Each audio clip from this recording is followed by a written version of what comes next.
gravity. She consistently permits your re-entry into her domain. She then repeatedly performs an energetic expulsion. You float in, you float out, a wandering vagabond of domesticity. If you possess a truly verifiable grievance regarding her, suitability as a primary temporal caregiver, a legitimate claim of, say, suboptimal parental protocols, or the improper care of little Marigold's aura, rather than mere allegations of crystal-infused shenanigans. Dirk leaped on this, his eyes gleaming like a prospector who had just discovered a vein of pure Chronos gold. Your astuteness. I possess profound concerns about her stability. Her energetic fluctuations are detrimental to Marigold's developing psyche. Then, Justice Ocelot thundered, her voice resonating with absolute, unyielding authority. You will present yourself, not here, Mr. Dumpleton, seeking monetary restitution for imaginary evictions and water-damaged mood rings, but at the Grand Chamber of Family Harmony within this very courthouse. There, a judge specializing in interparental mediation will establish a defined visitation schedule for little Marigold. If indeed you genuinely desire consistent familial temporal contact and are capable of adhering to a regular temporal rhythm, and if your assertion of her substance of choice, your crystallized tranquility allegation, merits investigation into her overall parental aptitude, then you shall initiate formal proceedings for the full and permanent primary guardianship of your daughter. Do you grasp this fundamental temporal distinction? Mr. Dumpleton, do you comprehend the difference between complaining for cash and striving for parental rights in a legally sound, emotionally mature manner? Dirk beamed, a wide, slightly unnerving smile spreading across his face, like a crack in a pristine timeline. I already have your luminosity. I have the comprehensive dossier right here. Undeniable proof of her aggressive, energetic output and profound emotional imbalances, which I have meticulously cataloged. I am prepared for a full custody battle. He began rifling through his satchel, scattering more clock springs, petrified croissant crumbs, and what appeared to be a taxidermied pigeon. Justice Ocelot slammed a paw down on her bench. The brass cogs vibrated violently, sending a shower of sparks harmlessly upwards, causing Professor Hoot to adjust his spectacles nervously. No. Listen with precision. Mr. Dumpleton, you are not assimilating the wisdom. You are vibrating at a completely different frequency to this court. I am articulating a specific temporal mandate.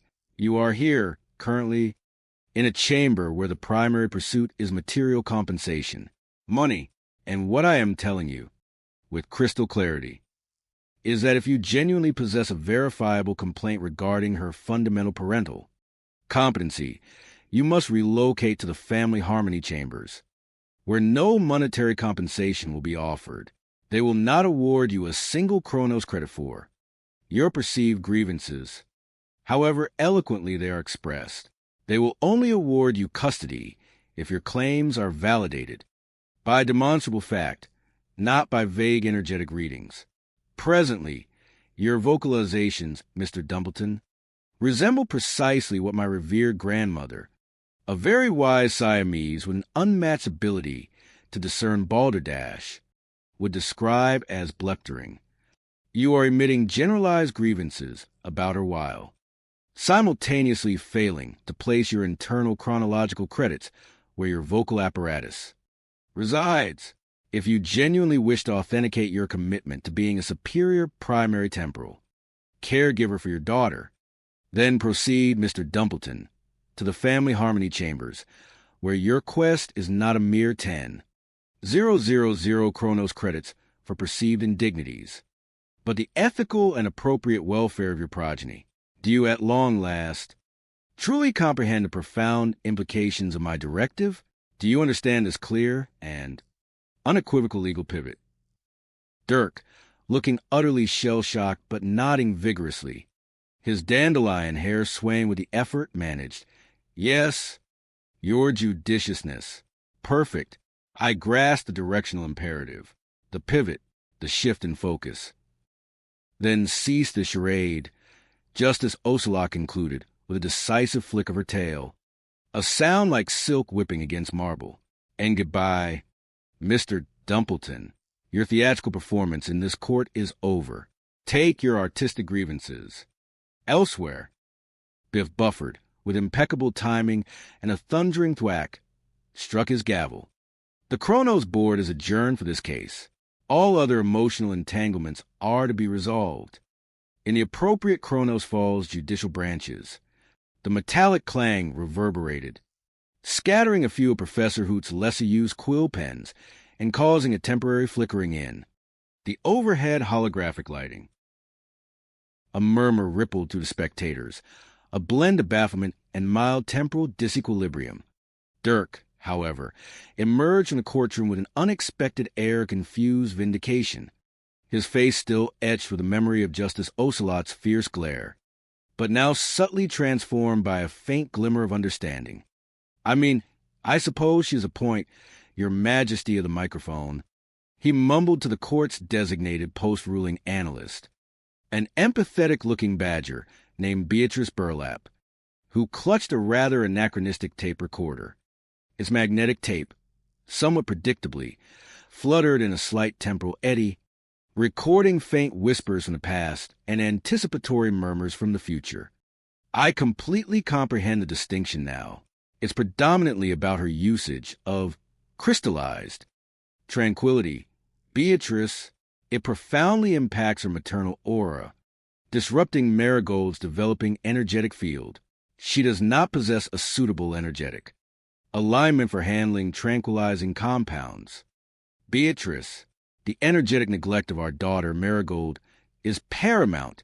I naturally possess a boundless repository of positive energetic vibrations for our child.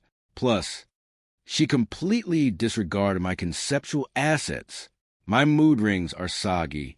My computer is damp. Every time she engaged in an energetic expulsion, my art suffered.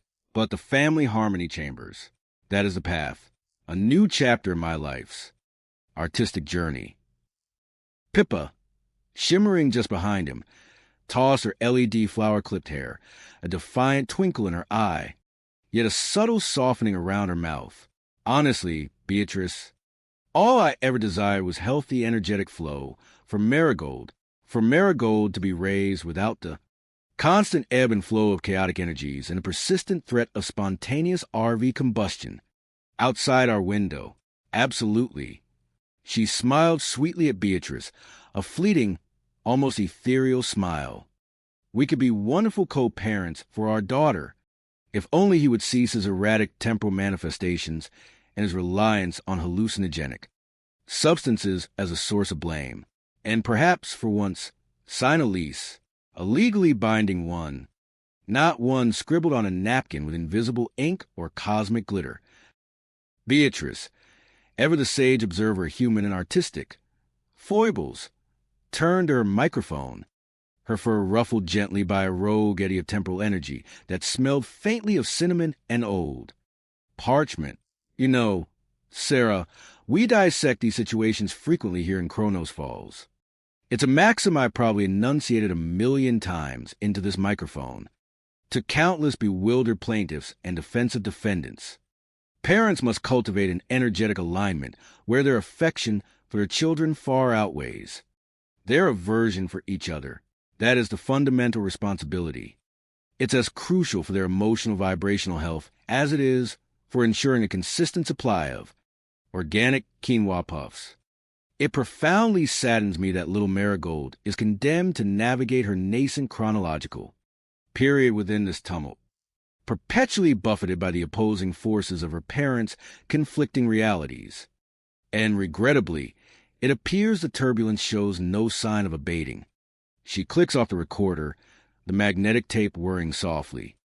Just as a faint temporal echo of Professor Hoot's last transcription faded, and a small cogwheel spun a full revolution to settle, Biff Bufford's voice boomed, signaling the start of the next case. The grand clockwork gears of justice continued their relentless, if occasionally whimsical, grind. This was only the first chapter in the bustling, comedic annals of Kronos Falls.